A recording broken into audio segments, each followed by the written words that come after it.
The Jags continue to find ways to lose, dropping to 2-4 with a loss against Indy, 27-34. I'm going to be dissecting the game. You're going to be hearing it from Duval's finest. Let's get it.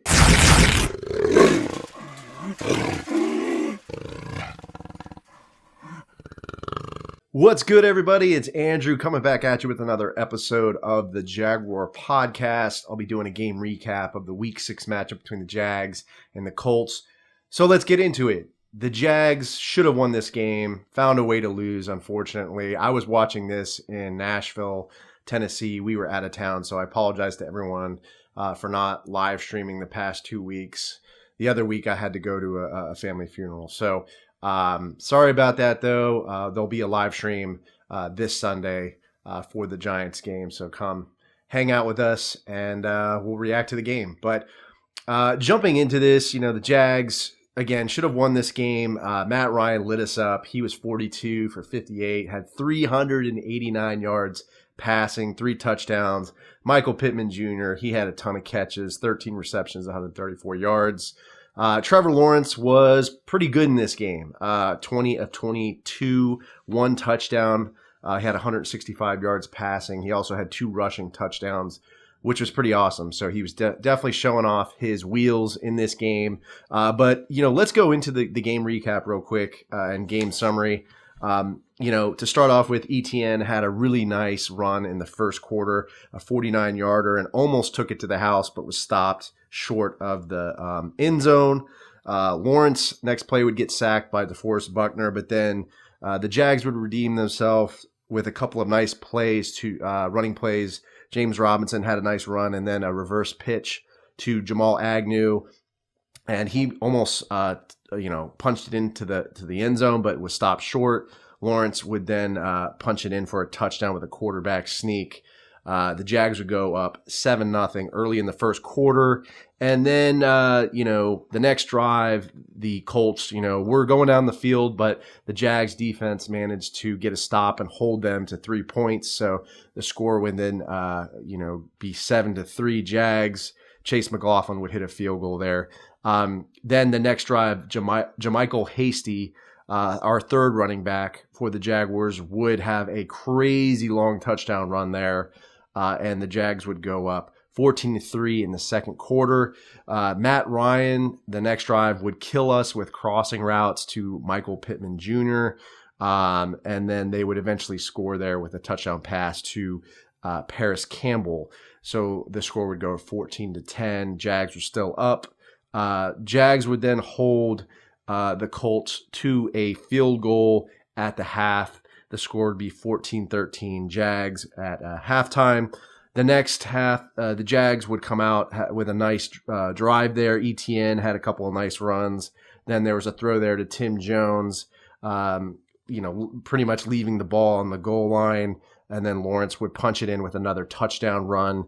And the Jags would go up 21-13 in the third quarter. Next drive, the Colts would, essentially move the ball down the field real fast there, and then Deion Jackson would run it in for a touchdown, narrowing the score 21-19. Jags still up.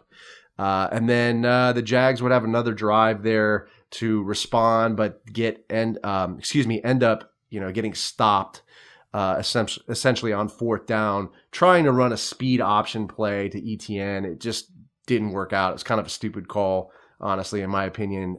So the Jags turned the ball over on downs. Matt Ryan would drive down the field there and throw a touchdown pass to the tight end, Woods. It honestly looked like an offensive pass interference too. Bad call there by the officiating staff, or missed call rather. And the Colts would go up there. It would be 26-21 Colts. Jags would respond with a drive down the field, and then throw a touchdown pass to Christian Kirk, and then they would go up 27-26. There'd be a failed 2-point conversion.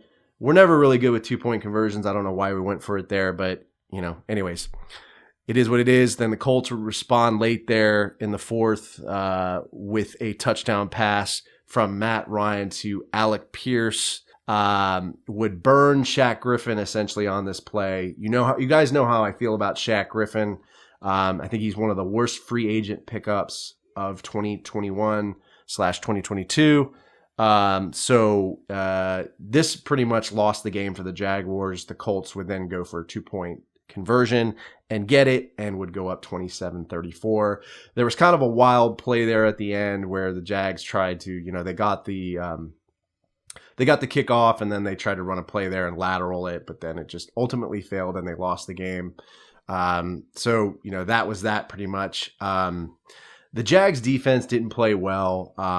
They couldn't cover. Shaq Griffin was just he was burnt toast, man. Like, he was just getting beat on plays. Didn't look good, and hopefully we make a change there. Maybe, I'm not saying Trey Herndon's much better, but, if he's playing better, he should get the starting job. So we'll see what happens there. But, it just wasn't a good game for the defense. I'm concerned. Mike Caldwell didn't make adjustments. The Colts were beating us all day with, over the middle routes to Michael Pittman Jr. We didn't get any pressure on Matt Ryan, 0 sacks. So that's not good at all either. Where was Josh Allen in this game? Where has he been the past freaking 2 games, right? Like, he's just been non-existent. He gets this big contract extension, and he's not doing anything. So he needs to do more. He needs to play better. Trayvon Walker needs to play better. And those are kind of my thoughts on the defense. But I think the defense definitely didn't help the Jags in this game, and I think ultimately led to a loss, which was clearly a winnable game. The Colts, I don't think, are that good of a team, but again, the Jags find a way to lose. Kind of a heartbreaking loss, really. Trevor Lawrence had a better game, in my opinion. When you look at the stats here, didn't have any interceptions, didn't turn the ball over. ETN, I thought he had a good game, 10 carries, 86 yards. JaMycal Hasty there with that touchdown run. He had 3 carries for 57 yards. Zay Jones, he had 5 receptions for 42 yards. Christian Kirk had that 1 touchdown. But, James Robinson in this game only had 12 carries in this game. That is not good. There seems to be a pattern with him not getting many touches and the Jags losing. So the Jags need to fix that. He's in the 3rd year of his undrafted free agent rookie deal. He will be a restricted free agent next year. And if the Jags keep this up, he may be out of Jacksonville. He might get a big contract from another team. And trust me, there's going to be a lot of teams in the NFL that want this guy because he's a hard worker and he's a great player. And honestly, a diamond in the rough. So we'll see what happens, guys. But tough loss. We go to New York, hoping we can get a W at home for Week 7. I will be doing a game preview for that. Again, sorry for the late release here of content, but just trying to be a dad, raising a 3-month-old. So just gotta duty calls, right? But let me know how you guys feel about this game. Did the Jags blow it? Leave me a comment on the YouTube video or podcast episode. If you enjoy the content, guys, smash that like button. Subscribe to the channel if you want to support my work. Stay safe, stay sane, stay healthy. Go Jags, and I'll see you next time.